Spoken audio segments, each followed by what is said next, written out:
Pura warap. At ano nga pala tayo sa update tayo sa mga ibon natin ngayon. Sa ang release kanina, Rosario, La Union. Tingnan natin yung mga napauwi nating ibon. Ang umuwing ibon sa kanila, ano lang, 6 sa 8 kong kinarga, mga kalapatids. Yan, mga ano na sila, mga nasa nakakawarantin na. Yan, papahinga na sila.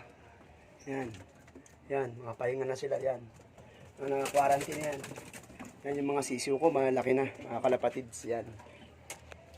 Kahit tayo sa taas, kung meron pang dumating, kasi 2 pa ang kulang nating ibon. Wala pa rin. Sana, wala pa rin. Mga kalapatids, wala. 2 pa kulang ng ibon natin. Gari sa La Union.